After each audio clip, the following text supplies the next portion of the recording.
¿Por qué muchas personas son desgraciadas? Si son personas justas y han resistido todas las tentaciones, entonces, ¿significa que el amor de Dios trae desgracias? Quiero que abramos nuestros corazones a la verdad y encontremos respuestas a muchas preguntas que nos hacemos a diario. Es importante entender que el sufrimiento y las desgracias no necesariamente son una señal del desagrado de Dios. Más bien, pueden ser una forma de prueba y purificación. ¿El dolor no es siempre malo? Desde el punto de vista humano, el dolor es malo, pero desde el sobrehumano, es bueno. Aumenta los méritos de los justos que lo sufren sin desesperarse, sin rebelarse y lo presentan como un sacrificio de expiación por sus propias debilidades y por las culpas del mundo. Así, el dolor puede ser visto como una oportunidad para crecer espiritualmente y redimir a otros, que no son justos, transformándose en una ofrenda valiosa para Dios. ¿Por qué el sufrimiento es tan difícil? El hombre lo considera difícil. Dios, sabiendo esto, no dio el dolor a sus hijos directamente, sino que entró por la culpa. Pero, ¿cuánto dura el dolor en la vida del hombre? Poco. Aunque durase toda la vida, sería poco comparado con la eternidad. ¿No es mejor sufrir durante poco tiempo aquí en la tierra que siempre después de la muerte? Piensa que allá el tiempo se multiplica en la proporción de 1 a 1000. Es mejor sufrir aquí y ahora, y no después de la muerte, donde el sufrimiento sería mucho mayor y eterno. Es verdad y digo que no se debería maldecir sino bendecir el dolor, y llamarlo gracia y llamarlo piedad. La enfermedad y la muerte entraron por Satanás como también, el delito y la corrupción al mundo. Pero, ¿las personas se curan por voluntad de Jesús o por el poder del nombre de Jesús?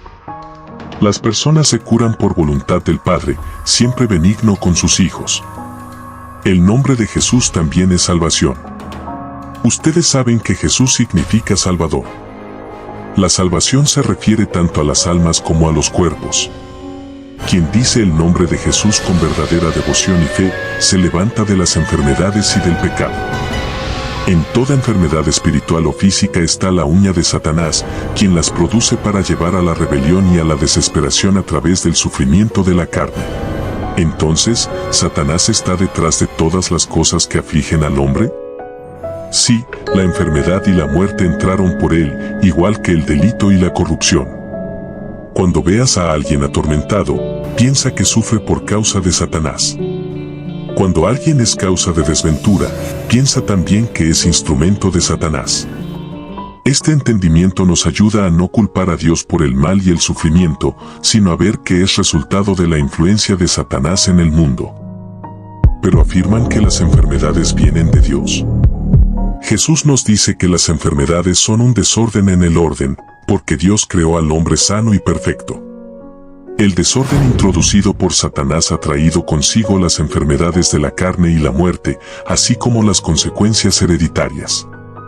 El hombre heredó de Adán y Eva la mancha de origen, que se extiende cada vez más, incluyendo las 3 ramas del hombre, la carne cada vez más viciosa y, por tanto, débil y enferma, la parte moral, cada vez más soberbia y, por tanto, corrompida, el espíritu cada vez más incrédulo, o sea, cada vez más idólatra. Así, las enfermedades no son castigos de Dios, sino resultados del desorden introducido por el pecado. El dolor no existía originalmente. El hombre lo introdujo en este mundo.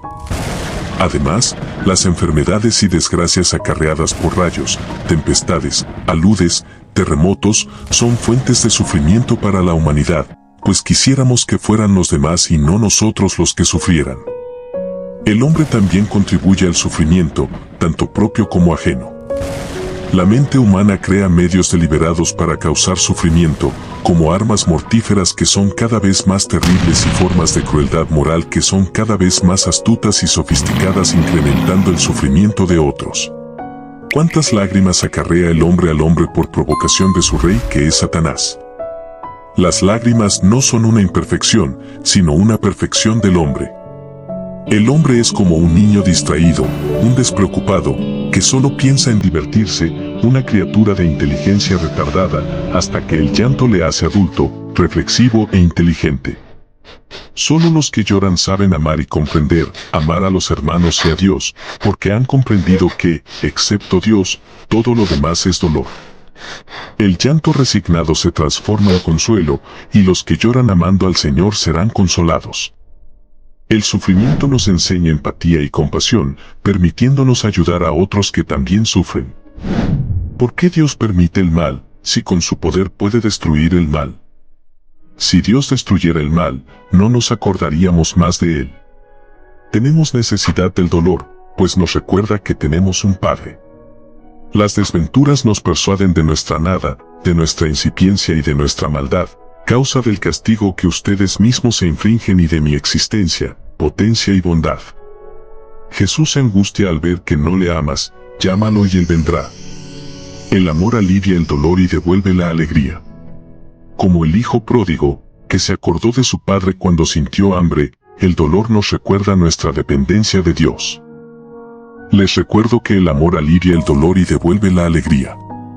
Ruth se quedó para sostener a su suegra Noemí en su dolor, comprendiendo que hay dolores mayores que los propios.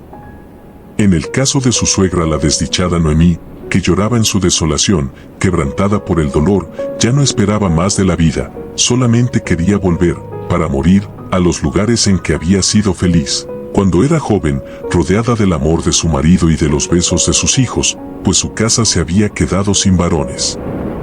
Noemí decía, es inútil que vengas conmigo, soy como una muerta, mi vida ya no está ya más aquí, sino allá en la otra, donde ellos están. No sacrifiquéis vuestra juventud al lado de alguien que muere, porque realmente ahora yo soy una cosa. Todo me es indiferente. Dios me ha quitado todo. Me encuentro en gran angustia, y solo angustia os acarrearía, y ello me pesaría en el corazón, y el Señor me pediría cuentas él, que tanto me ha castigado. Con todo, Ruth se quedó para sostener a la pobre mujer. Ruth había comprendido que hay dolores siempre más grandes que los propios, y que el suyo de viuda joven era más llevadero que el de aquella mujer que había perdido a sus 2 hijos además de su marido. ¿Cuántas madres sin hijos para los hijos sin madres hay en el mundo? ¿Cuántas viudas sin descendencia, para que ejerzan su piedad para con los ancianos solitarios? Muchas personas se privan de amor para entregarse enteramente a los infelices, combatiendo el odio con amor. Imitad a Ruth en sus dolores, y algún día los desventurados dirán: sea bendito el Señor que me ha quitado la amargura por obra de una persona que supo hacer fructificar su dolor en bien. Ruth decidió sacrificar su comodidad y bienestar por amor a su suegra, un ejemplo de bondad y compasión. Piensa que la acción buena de Ruth para con Noemí dio al mundo al Mesías, porque de David, hijo de Jesé y de Obed, viene el Mesías, como Obed de Booz, hasta Esrón de Fares, fueron ellos los que poblaron los campos de Belén.